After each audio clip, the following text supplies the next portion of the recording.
Olá! Olha, quando a gente pensa em reforma protestante, logo vem à cabeça Lutero, Calvino, né? Mas a história da Escócia, essa é uma história completamente diferente. As raízes dela não estão no século XVI.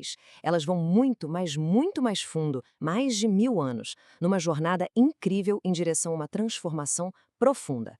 É essa história que a gente vai desvendar agora. E para a gente entender a Escócia de verdade, o melhor jeito é olhar para o lado, para a vizinha Inglaterra.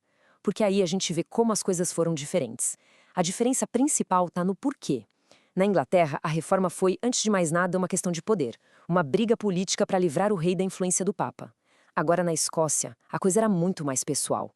O que movia o povo era a liberdade de consciência, sabe? Uma libertação da fé imposta.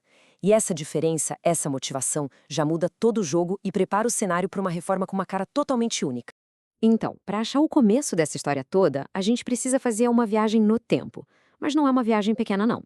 A gente vai voltar lá para trás, para a antiga igreja escocesa, para uma época dominada por um grupo bem fascinante, os Scoildeus. Guarda bem esse nome, porque eles são os grandes protagonistas do começo de tudo. Pensa só, o cristianismo na Escócia é antigo, tipo muito antigo mesmo. Existem relatos de que lá pelo finalzinho do primeiro século, discípulos do próprio apóstolo João já tinham chegado por lá. Aí avança um pouco, por volta do ano 203, o rei Donald I e toda a corte dele se batizam. Mas o ponto de virada mesmo acontece em 277, quando o rei Cratilinto basicamente expulsa os sacerdotes druidas, a religião pagã da época. E com isso, o cristianismo pôde, finalmente, crescer e florescer ali, de um jeito totalmente independente. Isso é crucial porque Roma ainda nem sonhava em ter influência naquelas terras. E bem no centro dessa fé antiga, dessa fé independente, estavam eles, os Culdeus. O nome vem do latim, cultores dei, que é basicamente adoradores de Deus. Simples e direto, né? Isso já mostra tudo sobre o foco deles. E é importante entender, eles não eram como os monges que a gente imagina, no estilo romano. Não, eles eram uma ordem própria, com uma identidade totalmente escocesa. O estilo de vida dos culdeus era impressionante pela independência. A única autoridade que eles reconheciam era a Bíblia, a palavra de Deus. Ponto. Nada de um papa mandando lá de longe. Eles rejeitavam essa ideia de supremacia papal. E mais, eles trabalhavam para se sustentar, viviam no meio do povo. A liderança deles não eram bispos cheios de poder e riqueza. Eram superintendentes que viajavam, que estavam em movimento, garantindo que o ensino se mantivesse puro.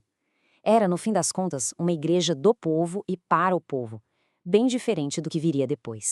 Mas como a gente sabe, essa independência toda não ia durar para sempre. Bem devagarinho, ao longo de séculos, uma outra força começou a se infiltrar, a lançar sua sombra sobre a Escócia. Era o início lento, mas constante da ascensão do poder de Roma. E o mais curioso é como Roma entrou na Escócia. A porta não foi arrombada à força, não. Ela foi aberta por dentro. Aconteceu assim. Por volta de 450 d.C., uma heresia chamada pelagianismo estava se espalhando e dando dor de cabeça. A igreja escocesa, sem saber como lidar, pediu ajuda a quem? Ao bispo de Roma. O Papa Celestino, claro, viu ali uma oportunidade de ouro. Ele enviou um cara chamado Paládio, e foi com ele que a influência romana fincou sua primeira raizinha em solo escocês. Foi o começo de tudo. E aquela primeira sementinha, plantada com um único bispo lá em 450, cresceu de um jeito absurdo.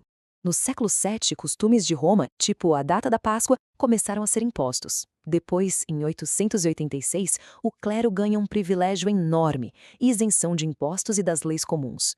E aí, nos séculos XI e XII, a coisa explode. Os reis e os nobres começam a doar terras, dinheiro e transformam a igreja numa instituição podre de rica e poderosa, cheia de abadias, mosteiros. Aquela simplicidade antiga dos caldeus estava indo embora, desaparecendo de vez. Só que mesmo com toda essa pressão, com todo esse peso de Roma crescendo, aquele espírito escocês de independência nunca morreu de verdade. Ele ficou ali, sabe, latente. A resistência continuou. Às vezes era uma coisa silenciosa, discreta, mas outras vezes ela simplesmente explodia em desafio.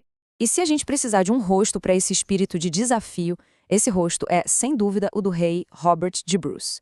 Todo mundo conhece ele por ter garantido a independência política da Escócia na famosa Batalha de Bannockburn. Mas a coragem dele não parava nos reis e exércitos, não. Ele foi peitar o próprio Papa. A cena é sensacional. Imagina só, Bruce acaba de ter uma vitória gigantesca. Aí o Papa, que estava sendo pressionado pela Inglaterra, manda um recado exigindo que ele pare tudo, que cesse as hostilidades. E a resposta do Robert de Bruce foi direta na lata.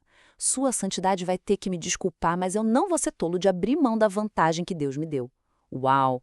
Foi basicamente uma declaração de que a autoridade do Papa não ia mandar no destino da Escócia. Simples assim. Bom, com esse clima todo, era inevitável que essa resistência levasse a um confronto mais direto.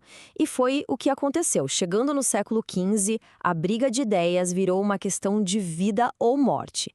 É aqui que a história fica mais sombria, marcada pelo fogo e pelo sacrifício dos primeiros mártires da Reforma na Escócia. E o primeiro a pagar com a vida foi um homem chamado John Resby. Isso foi lá por 1407. Ele era um seguidor do reformador inglês John Wycliffe e acabou sendo condenado. A heresia dele, o crime dele, foi ensinar que um papa que leva uma vida de pecados não pode ser considerado representante de Cristo na Terra. Pensa na ousadia. E por dizer isso, ele foi queimado vivo. O primeiro de uma longa e triste fila. Mas essas ideias, elas não ficavam paradas, não tinham fronteiras. Uns 25 anos depois da morte do Resby, chega na Escócia um cara chamado Paul Cral. E olha que interessante. Ele não veio da vizinha Inglaterra. Ele viajou lá da Boêmia, que hoje é a República Tcheca, bem no coração da Europa. Ele era um emissário dos hussitas, seguidores de outro grande reformador, o Jan Hus. Isso mostra que a Escócia não estava isolada. Ela já fazia parte de uma rede de pensamento reformista que estava fervilhando por todo o continente. E o que esse tal de Paul Cral andava ensinando que era tão perigoso assim? Bom, ele ia direto no coração de doutrinas importantes da igreja da época. Primeiro, ele negava a transubstanciação, ou seja, aquela ideia de que o pão e o vinho viram literalmente o corpo e o sangue de Cristo. Segundo, ele era contra a confissão de pecados diretamente para um padre. E terceiro, ele rejeitava a prática de orar para santos que já morreram. Para quem estava no poder da igreja, isso era uma bomba. Era uma ameaça direta à autoridade e a tudo que eles praticavam. O fim do Paul Cral foi simplesmente terrível, de uma brutalidade extrema. Ele também foi condenado e queimado na fogueira, na cidade de St. Andrews.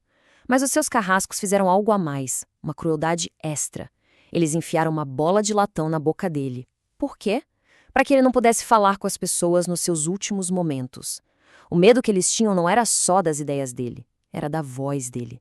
Eles tinham pavor de que, mesmo morrendo, suas palavras pudessem acender uma chama na multidão que assistia. E essa imagem dupla aqui, ela resume a história toda de um jeito perfeito. De um lado, a gente vê as ruínas de uma igrejinha antiga, simples. Ela lembra a gente da pureza, da humildade, dos primeiros coldeus lá no comecinho de tudo. E do outro lado, o luxo, a riqueza, o poder do rei e da igreja oficial. A mesma igreja que agora estava caçando e matando quem ousasse questionar sua autoridade. É uma ironia trágica, né? A igreja tinha se transformado justamente naquilo que os primeiros cristãos da Escócia sempre lutaram contra. E tudo isso nos traz a uma última reflexão. Pensa bem, com o fogo dos mártires aceso, com o sangue deles regando o solo e com essas novas ideias viajando por toda a Europa e chegando à Escócia, o palco estava montado. A longa jornada de mais de 1000 anos estava chegando no seu momento decisivo. A pergunta que ficava no ar não era mais será que a reforma vai acontecer? A pergunta era quando ela vai acontecer? Então, fica a questão. Depois de tantos séculos de resistência, a reforma era só uma possibilidade? Ou ela já tinha se tornado inevitável?